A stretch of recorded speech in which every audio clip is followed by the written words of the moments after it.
देश की राजधानी दिल्ली में आपने देखा किस तरह से देश के कोने कोने से आए छात्र प्रदर्शन कर रहे थे। ये प्रदर्शन किसी और का नहीं बल्कि एसएससी के विरुद्ध एसएससी के छात्र एवं उनके जो शिक्षक हैं मिलकर कर रहे थे।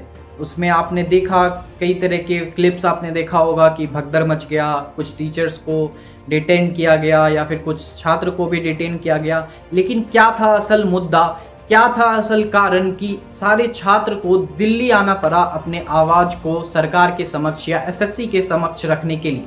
इन्हीं सब मुद्दे पे आज हम लेके आए आपके पास एक एक्सक्लूसिव वीडियो जिसमें हम खास चर्चा करेंगे एसएससी के चेयरमैन ने इस सारी गतिविधियां पे क्या बयान दिया है, उन्होंने क्या आश्वासन दिया है एसएससी के छात्रों और टीचरों को। तो आइए जानते हैं इस वीडियो में क्या है।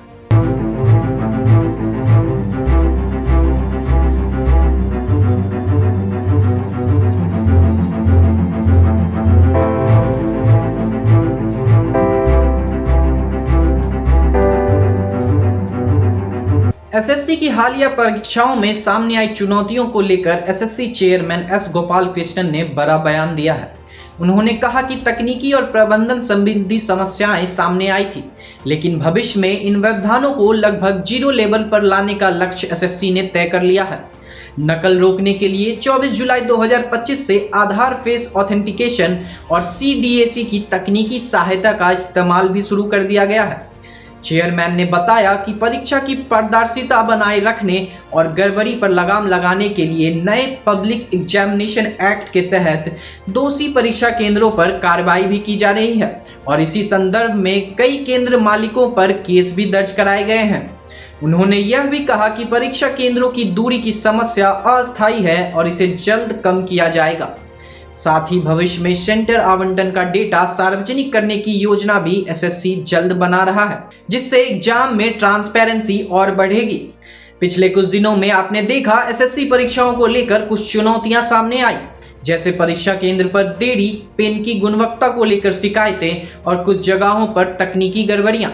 लेकिन इन सबको देखते हुए, समस्याओं को गंभीरता से लेते हुए त्वरित और प्रभावी रूप से एसएससी ने कार्रवाई की है। देश भर में कुल 183 केंद्र और 311 लैब्स के जरिए हर दिन लगभग 1.5 लाख छात्र एसएससी की परीक्षाएं में भाग लेते हैं।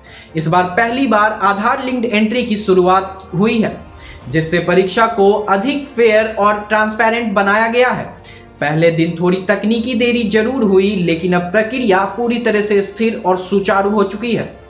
आपने देखा दिल्ली में एक परीक्षा केंद्र की एंट्री को लेकर दिक्कत हुई थी, जहां एक थर्ड पार्टी द्वारा प्रबंध किया जा रहा था और इसलिए एसएससी ने उस केंद्र को तुरंत ब्लैकलिस्ट कर आगे की परीक्षा से हटा दिया है। पेन की गुणवत्ता को लेकर आई शिकायतों के बाद एसएससी ने सभी केंद्रों पर बेहतर क्वालिटी के ब्रांडेड पेन्स भेजे हैं ताकि छात्र को कोई असुविधा ना हो। कुछ लैब्स में माउस या सॉफ्टवेयर हैंग होने की समस्या भी सामने आई थी, जिसे टेक्निकल टीम ने वॉर फुटिंग पर हल किया और अब प्रमुख शहरों के सभी केंद्र स्थिरता से संचालित हो रहे हैं। वेरिफिकेशन और सीटिंग में जो शुरुआती देरी थी, उसके समाधान के लिए एसएससी ने अतिरिक्त स्टाफ तैनात किए हैं ताकि छात्र को समय पर और आराम से परीक्षा देने का मौका मिल सके। इसके अलावा वॉशरूम और अन्य बुनियादी सुविधाओं की शिकायतों को भी गंभीरता से लेते हुए एसएससी ने सभी केंद्र को सख्त निर्देश दिए हैं कि पानी, सफाई और मूलभूत व्यवस्थाएं के में किसी भी तरह की लापरवाही ना हो। पहले दिन भले ही 2 केंद्रों में समस्या आई थी, लेकिन उसके बाद से परीक्षा देश भर में व्यवस्थित और स्थिर रूप से चल रही है। आयोग का मानना है कि छात्र को डर नहीं बल्कि सहयोग और भरोसे की जरूरत है और यही संदेश एसएससी देश भर के छात्रों तक पहुंचाना चाहता है। तो आप ये सुन रहे थे एसएससी के चेयरमैन गोपाल कृष्णन का ये बयान।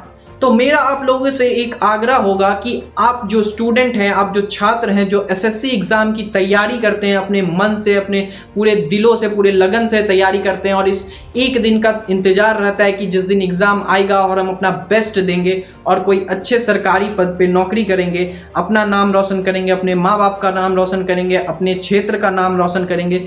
तो आप लोगों से मेरा अनुरोध है कि आप इस तरह के फेक न्यूज़ या फिर पॉलिटिक्स में ना फंसें, आप अपने पढ़ाई पे ध्यान दें। सरकार आपकी बात अवश्य सुनेगी।